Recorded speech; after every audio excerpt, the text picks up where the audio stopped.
आइए आज की क्लास को शुरुआत करते हैं। और आज की इस बेहतरीन क्लास में हम लोग 10th क्लास के एक नए टॉपिक को शुरुआत करेंगे। और आज की क्लास में हम लोग जिस टॉपिक को शुरुआत करेंगे उसका नाम है रासायनिक समीकरण। जैसा कि आप लोग को पता होगा, पिछले क्लास में हम लोग एक नए चैप्टर को शुरुआत किए थे। और पिछले क्लास में हम जिस चैप्टर को शुरुआत किए थे उसका नाम था रासायनिक अभिक्रिया और समीकरण। और उसमें हम लोग रासायनिक अभिक्रिया क्या होता है इसके बारे में जानने का प्रयास किए थे। हम आपको ये चीज़ें बताए थे कि कहीं भी अगर रासायनिक अभिक्रिया आपको दिख जाए उसका मतलब सिर्फ एक ही चीज़ समझना है कि उस पदार्थ के अंदर, उस यौगिक के अंदर जो बनता है उसमें कुछ ना कुछ परिवर्तन हुआ होगा। उसमें हम लोग एक चीज़ देखे थे कि हाइड्रोजन और ऑक्सीजन ये दोनों गैस होता है। अगर हम कहें कि हाइड्रोजन क्या होता है तो आप क्या बताइएगा, ऑक्सीजन क्या होता है क्या बताइएगा? दोनों गैस होता है। लेकिन इन दोनों के परमाणु जब आपस में संयोग करता है तो एक नए प्रकार के यौगिक का निर्माण करता है और उसको हम लोग बोलते हैं जल। और फिर जल कितना उपयोगी है ये तो आप सभी को पता है। तो हम लोग अब थोड़ा सा आगे बढ़ते हैं और इसमें समझने का प्रयास करते हैं कि रासायनिक समीकरण क्या होता है। देखिए, रासायनिक समीकरण का सिर्फ एक ही हम लोग को फ़ायदा मिलता कि एक बहुत बड़ा आपको स्टेटमेंट लिखा हुआ रहेगा, ठीक है, बहुत बड़ा वाक्य लिखा हुआ रहेगा और उसको बहुत ही छोटा सा फॉर्म में हम लोग लिखकर उन चीज़ों को समझ सकते हैं, ठीक है। रासायनिक समीकरण का मतलब यही होता। हम आपसे ये कहें कि हाइड्रोजन क्लोरीन से अभिक्रिया करके सूर्य के प्रकाश की उपस्थिति में हाइड्रोजन क्लोराइड बनाता। कितना बड़ा स्टेटमेंट बोले कि हाइड्रोजन क्लोरीन के साथ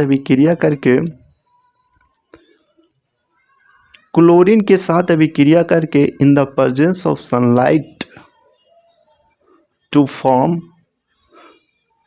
हाइड्रोजन क्लोराइड, ठीक है। लेकिन अगर हम इसको बहुत ही छोटा और बहुत ही कम समय में लिखें तो इसको बस ऐसे लिखेंगे,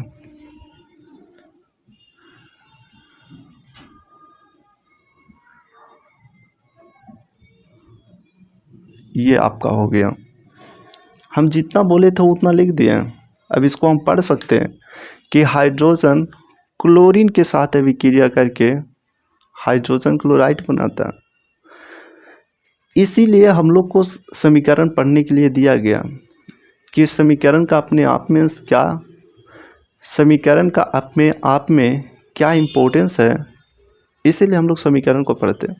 देखिए, समीकरण में क्या आपको कहा गया है कि आप किसी भी तत्व जैसे हाइड्रोजन हो गया, ऑक्सीजन हो गया, नाइट्रोजन हो गया, जितने भी तत्व हैं उन तत्व को संकेतों और सूत्रों की सहायता से लिखना। जब हम लोग किसी भी रासायनिक अभिक्रिया को लिखते हैं तो अगर किसी भी आप रासायनिक अभिक्रिया को लिखते हैं तो रासायनिक अभिक्रिया को लिखने में आप संकेत और सूत्र का प्रयोग करें।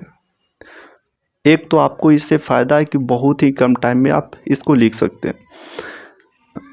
जैसे आप लोग 9th क्लास में पढ़े होंगे कि हाइड्रोजन का संकेत H होता है, ठीक है, ऑक्सीजन का संकेत O होता है, ठीक है, कार्बन का संकेत C होता है। परमाणु संख्या भी आप पढ़े होंगे, लेकिन यहाँ हम लोग को संकेत जानना है, ठीक है। तो इसको समझिए। हम सबसे पहले आपको कहें कि संकेत क्या होता है। जैसे हम संकेत लिखें, संकेत आप हाइड्रोजन को लिखिए, ये हाइड्रोजन है, हाइड्रोजन का संकेत H होता है। ऑक्सीजन है, ऑक्सीजन का संकेत O होता है। आपका कार्बन है, कार्बन का संकेत C होता है। नाइट्रोजन है, नाइट्रोजन का संकेत N होता है। बहुत सारे तत्व हैं, लिथियम है, बेरिलियम है, बोरॉन है, ठीक है, क्लोरीन, फ्लोरीन, आयोडीन। तो इसमें ये हम लिख रहे हैं कि हाइड्रोजन, ऑक्सीजन का O, कार्बन का C और नाइट्रोजन का नाइट्रोजन का N, ये इसका संकेत है। लेकिन जब इसका सूत्र लिखेंगे तो हाइड्रोजन को हम लोग H2 कर देंगे, ऑक्सीजन को O2 कर देंगे, कार्बन का C होगा और नाइट्रोजन का N2 हो गया। ठीक है, हाइड्रोजन का अगर संकेत पूछे तो H, लेकिन अगर हाइड्रोजन का सूत्र पूछे तो H2 हमेशा लिखना।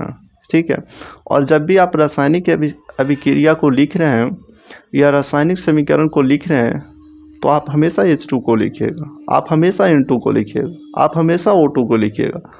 ठीक है, तो इसी चीज़ को समझते हैं हम। स्टेटमेंट आपको क्या बोले कि हाइड्रोजन क्लोरीन के साथ अभिक्रिया करके हाइड्रोजन क्लोराइड बनाता है इन द प्रेजेंस ऑफ सनलाइट। ठीक है, सूरज के प्रकाश की उपस्थिति में। और इसी को बहुत ही कम समय में हम लोग लिख सकते हैं, हाइड्रोजन क्लोरीन के साथ अभिक्रिया करके हाइड्रोजन क्लोराइड बनाता है। ठीक है, अब इसमें आपको इसके बारे में पता होना चाहिए कि इसको हम लोग हाइड्रोजन बोलते हैं। ठीक है, ये आपका हाइड्रोजन हो गया, ये क्लोरीन हो गया और इसको बोलते हैं हाइड्रोजन क्लोराइड।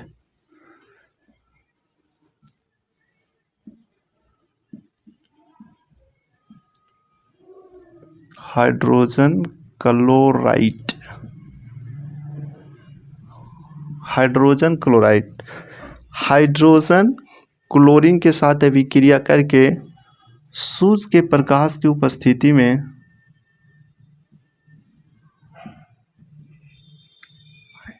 हाइड्रोजन क्लोराइड बनाता है।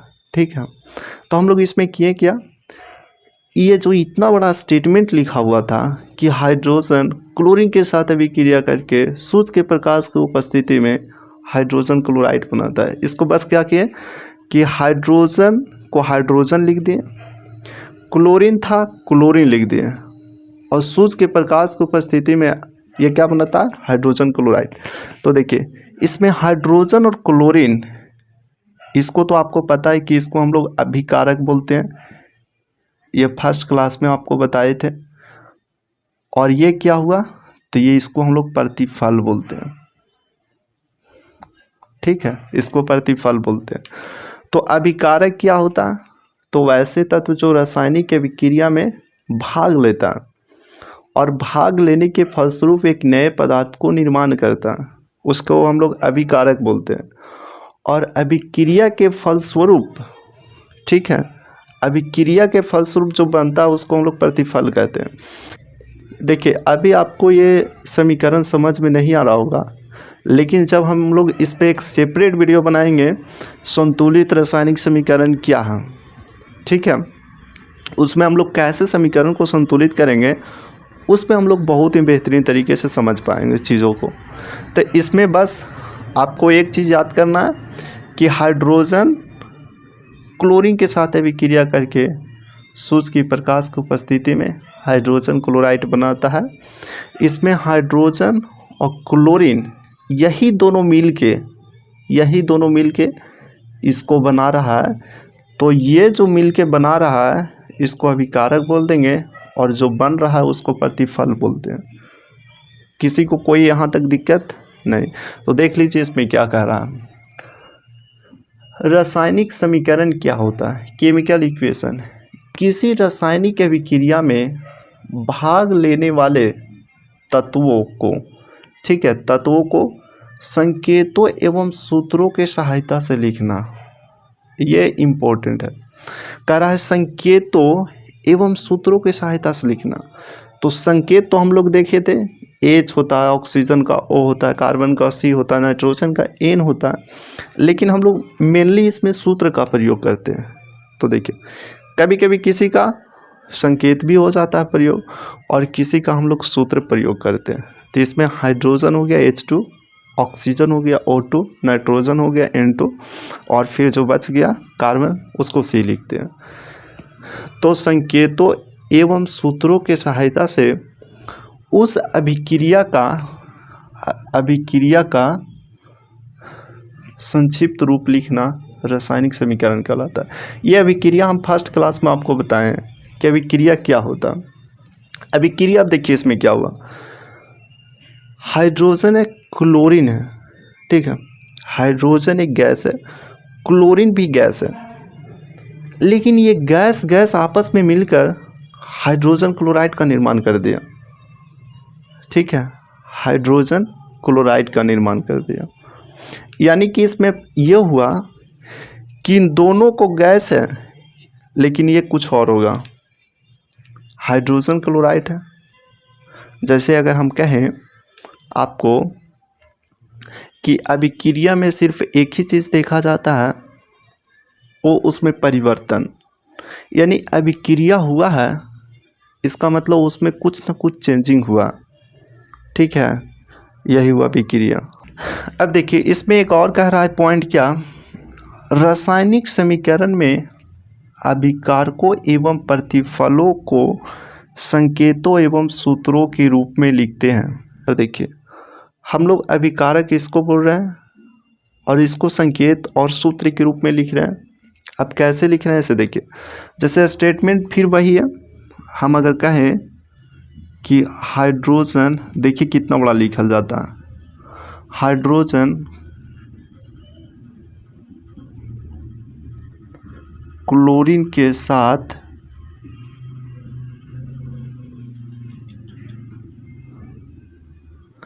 अभिक्रिया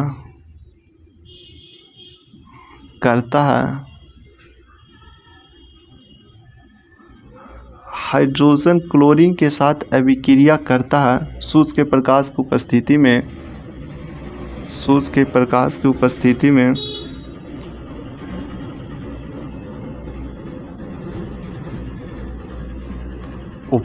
में तो हाइड्रोजन क्लोराइड बनाता।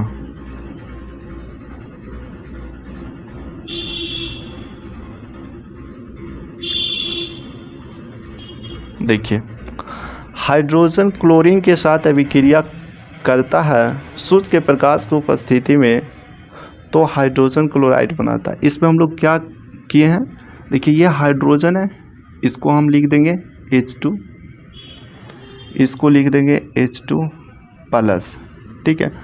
अब ये चीज़ हम आपको बताएंगे कि जब एक लिख दिए हैं तो अगला तत्व को लिखने में प्लस क्यों देते हैं, और जब हम अभिकारक को लिख देते हैं तो ये हम तीर का निशान क्यों देते हैं, यह हम आगे समझाएंगे आपको, ठीक है। इसके बाद है क्लोरीन, क्लोरीन हो गया Cl2 और ये दोनों अभिक्रिया करके क्या बनाता है, हाइड्रोजन क्लोराइड, ठीक है। इसको संतुलित कर दो और देखिए यहाँ पर सूर्य के प्रकाश की उपस्थिति, सूर्य के प्रकाश की उपस्थिति, ठीक है, ये हुआ आपका, इसको बोलते हैं अभिकारक और ये हो गया आपका प्रतिफल, ठीक है। अब थोड़ा सा आगे चलते हैं हम लोग। देखिए रासायनिक समीकरण दो प्रकार के होता है, एक होता है आपका संतुलित रासायनिक समीकरण और दूसरा होता है असंतुलित रासायनिक समीकरण। अब हम लोग समझते हैं कि संतुलित रासायनिक समीकरण क्या है और असंतुलित रासायनिक समीकरण क्या। देखिए संतुलित रासायनिक समीकरण, संतुलित मतलब होता है बराबर, ठीक है, एकदम संतुलन में। तो हम लोग संतुलित रासायनिक समीकरण को देखते हैं। तो अब हम लोग देखते हैं कि संतुलित रासायनिक और असंतुलित रासायनिक समीकरण क्या होता है, ठीक है। इसमें हम आपको सबसे पहले एक समीकरण लिखते हैं H2O2 और H2, ये आपका हाइड्रोजन है, ये ऑक्सीजन है और ये दोनों मिलके H2O बना दिया, यानी कि जल बना दिया। तो रासायनिक समीकरण का जो संतुलित रासायनिक समीकरण होता है, इसमें हम लोग देखते हैं क्या, तो इसके परमाणु को देखते हैं, प्रत्येक तत्व के परमाणु को देखते हैं। ठीक है, जैसे यह हमारा अभिकारक हो गया और इसमें एक तत्व हाइड्रोजन है और दूसरा तत्व ऑक्सीजन है और ये दोनों मिलके जल बनाया। अब हम लोग इसमें देखेंगे क्या कि ये जो बाईं ओर दोनों तत्व हैं, ठीक है, बाईं ओर, इसको हम लोग बाईं ओर बोलेंगे और तीर के निशान के जो ये साइड है इसको दाईं ओर बोलेंगे। तो इसको लिख लो बाईं ओर और इसको दाईं ओर, दाईं ओर। हम लोग करेंगे क्या, जैसे अगर हम आपसे कहें कि इसमें कितने तत्व भाग लिया, तो एक हाइड्रोजन तत्व हो गया और दूसरा ऑक्सीजन हो गया। ठीक है, एक हाइड्रोजन है, हाइड्रोजन को H लिख देते हैं और ऑक्सीजन को O लिख देते हैं। अब हम लोग इसमें देखेंगे क्या कि संतुलित रासायनिक समीकरण है या ये फिर असंतुलित रासायनिक समीकरण है। अगर संतुलित रासायनिक समीकरण होगा तो हमको ये चीज़ें देखने की ज़रूरत नहीं है, ये सब लिखने की ज़रूरत नहीं है। लेकिन यदि संतुलित नहीं है तो हमको उसको संतुलित करना पड़ेगा। अब कैसे करेंगे सो देखो, यहाँ हाइड्रोजन है, ये ऑक्सीजन है और ये H2 है। तो हम लोग इसमें देखेंगे कि संतुलित है या नहीं है। तो हाइड्रोजन हम देख रहे हैं कि हाइड्रोजन का यहाँ 2 परमाणु है। ठीक है, हाइड्रोजन का 2 परमाणु है, ऑक्सीजन का 2 परमाणु है। ठीक है, हाइड्रोजन का 2 परमाणु है और ऑक्सीजन का 2 परमाणु है। यानी अगर हम कहें कि बाईं ओर, ये तो बाईं ओर है ना यार, तीर के निशान अभी उधर छोड़ दो। तो अगर हम कहें कि बाईं ओर में, अच्छा हाइड्रोजन है, इसका 2 परमाणु है, ऑक्सीजन है, इसका 2 परमाणु है। लेकिन अगर हम दाईं ओर चेक करते हैं तो ऐसा है कि नहीं। हम कितना देखें, बाईं ओर 2 हाइड्रोजन और 2 ऑक्सीजन, दाईं ओर अगर 2 ऑक्सीजन और 2 हाइड्रोजन है तो हमारा काम बन जाएगा। लेकिन देखिए है कि नहीं। अच्छा, ये हाइड्रोजन है, हाइड्रोजन का 2 परमाणु है लेकिन ऑक्सीजन का कुछ भी नहीं, तो 1 है। ठीक है, यानी ऑक्सीजन का 1 है। तो ये तो हम लोग के लिए बहुत दिक्कत की बात हो गया, क्योंकि हम लोग अगर संतुलित रासायनिक समीकरण चाहिए तो उसके लिए हम लोग को दोनों ओर बराबर होना चाहिए। लेकिन दोनों ओर तो बराबर है नहीं। एक ओर हाइड्रोजन का 2 परमाणु, ऑक्सीजन का 2 परमाणु है और इस दाईं ओर हाइड्रोजन का 2 परमाणु है, हाइड्रोजन का 2 परमाणु लेकिन ऑक्सीजन का नहीं है। इसका मतलब ये असंतुलित रासायनिक समीकरण है। ठीक है, असंतुलित रासायनिक समीकरण वह समीकरण होता है जिसके दोनों ओर प्रत्येक तत्व के परमाणु की संख्या बराबर नहीं होता, असमान होता। तो अब हम लोग इसको कैसे संतुलित करेंगे। जब हम लोग थोड़ा सा आगे बढ़ेंगे तो संतुलित समीकरण हम लोग को करने के लिए आएगा और उसमें हम एक सेपरेट वीडियो आपको बनाएंगे और बताएंगे कि कैसे आप समीकरण को संतुलित कर सकते हैं। ठीक है, देखिए इसमें ये है हाइड्रोजन। अब इसको हमको संतुलित करना पड़ेगा। तो इसके लिए देखिए, बाईं ओर 2 हाइड्रोजन का परमाणु है, ठीक है, बाईं ओर 2 ऑक्सीजन का परमाणु है, दाईं ओर हाइड्रोजन 2 है, ठीक है भाई, ऑक्सीजन 1 है। अब हम लोग संतुलित अगर करना चाहें, अगर हम लोग सोचें कि इसमें 2 से गुना कर देते हैं, 2 से गुना कर देते हैं, ठीक है। अगर 2 से यहाँ गुना कर दें तो क्या हुआ, अब पहले था 2 परमाणु, अब 2 से गुना करेगा तो ये हाइड्रोजन का 4 परमाणु हो जाएगा। देखो इसमें 2 से अगर गुना करेगा तो ये 4 परमाणु हो जाएगा। हम लोग को बाईं ओर अभी नहीं देखना, अभी सिर्फ दाईं ओर देखना है। अगर 2 से इसमें गुना किए और ये 2 परमाणु पहले था, तब हाइड्रोजन का 4 परमाणु हो गया और ऑक्सीजन एक था, अब इसमें 2 से गुना किए, क्योंकि यहाँ 2 करे का मतलब है ना बाबू कि ये पूरा में गुना हो गया। तो 2 दूना 4 हाइड्रोजन का परमाणु और 2 ऑक्सीजन का, तो ऑक्सीजन का 2 परमाणु। लेकिन अगर इस साइड हम देखते हैं दाईं ओर, तो दाईं ओर हाइड्रोजन का 2 परमाणु और ऑक्सीजन का 2 परमाणु। तो हाइड्रोजन हाइड्रोजन तो सेम हो गया, कहाँ सेम हुआ, हाइड्रोजन का 2 है और यहाँ हाइड्रोजन का 4 हो गया। लेकिन ऑक्सीजन का सेम है, ऑक्सीजन का इस साइड 2 परमाणु और ऑक्सीजन का इस साइड 2 परमाणु। तो हमको कम किसको नज़र आ रहा है इसमें, तो इसमें 2 से गुना कर देंगे। ये कौन है, हाइड्रोजन, तो इसमें अगर 2 से गुना कर दे तो देखो तो 4 बाईं ओर हाइड्रोजन, 4 बाईं ओर हाइड्रोजन है, ऑक्सीजन 2 है, ऑक्सीजन 2 बराबर हो गया। तो संतुलित रासायनिक समीकरण, बस इसका डिफिनेशन कुछ भी नहीं है। देखिए क्या था, संतुलित रासायनिक समीकरण वह है जिसमें समीकरण के दोनों ओर, समीकरण के दोनों ओर बाईं ओर और दाईं ओर प्रत्येक तत्व के परमाणुओं की संख्या समान होती है, प्रत्येक तत्व के परमाणुओं की संख्या समान होती है।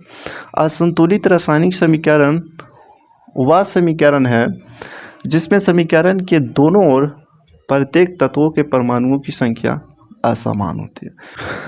इसमें हम आपको एक और एग्जांपल देते हैं और आपको समझाने की कोशिश करते हैं। बाकी समझ गया तो ठीक है, नहीं समझा आगे क्लास में समझा, ठीक है। जैसे हाइड्रोजन क्लोरीन के साथ अभिक्रिया करके हाइड्रोजन क्लोराइड बनाता। अब हम इसमें सबसे पहले चेक करेंगे कि संतुलित है या असंतुलित है। तो इसमें हम चेक करेंगे कि सबसे पहले बाईं ओर और ये दाईं ओर। तो बाईं ओर बस आपको अभी समझाने के लिए लिख रहे हैं, आप जब समझ जाइएगा तो ये चीज़ें आप खुद से कर सकते हैं बिना लिखे हुए। ये दाईं ओर,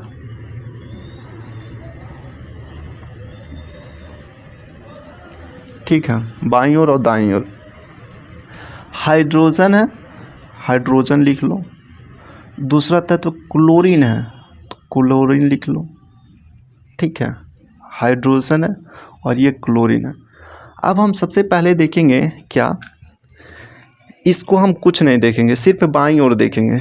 बाईं ओर हम ये देख रहे हैं कि हाइड्रोजन का 2 परमाणु है, ठीक है, हाइड्रोजन का 2 परमाणु है और क्लोरीन का भी 2 परमाणु है। तो हम लिख लेंगे कि बाईं ओर हाइड्रोजन का 2 परमाणु और क्लोरीन का 2 परमाणु। अब हम दाईं ओर चेक करते हैं। दाईं ओर देखिए कुछ भी नहीं है, तो 1 परमाणु है हाइड्रोजन का और 1 परमाणु है क्लोरीन का, ठीक है। अगर कुछ भी यहाँ पर नहीं लिखा हुआ है, जैसे अगर लिखे हम कि Cl3 तो इसका 3 परमाणु है, ठीक है। अगर यहाँ पर कुछ नहीं लिखा हुआ तो इसका 1 समझना, इसको मतलब ये 1 ले लेना, ठीक है। जहाँ भी ऐसे दिखे, जैसे आपको दिख जाए कि KCl तो यहाँ इसका 1 परमाणु हो जाएगा और इसका भी 1 परमाणु हो जाएगा, ठीक है। तो यहाँ 1 और यहाँ 1। अब हम ये देख रहे हैं कि बाईं ओर हाइड्रोजन का 2 परमाणु और दाईं ओर हाइड्रोजन का 1 परमाणु, ठीक है। बाईं ओर क्लोरीन का 2 परमाणु, दाईं ओर क्लोरीन का 1 परमाणु। अब इसको हम बराबर करते हैं, इसका मतलब ये असंतुलित रासायनिक समीकरण है। अब इसको हम लोग कैसे बराबर करेंगे, सबसे पहले आप ऐसा कीजिए कि इसमें 2 से गुना कर दीजिए। 2 से गुना करने से होगा क्या कि इसमें हाइड्रोजन 2 हो जाएगा, क्लोरीन का भी 2 परमाणु हो जाएगा। अगर 2 से गुना किए तो दोनों में गुना होगा, तो पहले 1 परमाणु था, अब हाइड्रोजन का 2 परमाणु हो जाएगा, क्लोरीन का भी 2 परमाणु हो जाएगा। लेकिन हम देख रहे हैं कि हाइड्रोजन का बाईं ओर 2 परमाणु, क्लोरीन का बाईं ओर 2 परमाणु, अरे ये तो बराबर हो गया। तो इसमें देखने से ये नज़र आ रहा है कि बाईं ओर हाइड्रोजन का 2 परमाणु, क्लोरीन का 2 परमाणु, दाईं ओर हाइड्रोजन का, देखिए हाइड्रोजन का 2 परमाणु, क्लोरीन का 2 परमाणु, हाइड्रोजन का 2 परमाणु, क्लोरीन का 2 परमाणु, यानी ये संतुलित रासायनिक समीकरण हो गया। तो जब भी आप किसी भी समीकरण को लिखिए उसको संतुलित करना बहुत ही ज़रूरी है। आप इन चीज़ों पर थोड़ा सा ध्यान दीजिएगा कि कोई भी समीकरण हम लिख रहे हैं तो संतुलित रासायनिक समीकरण है, ठीक है।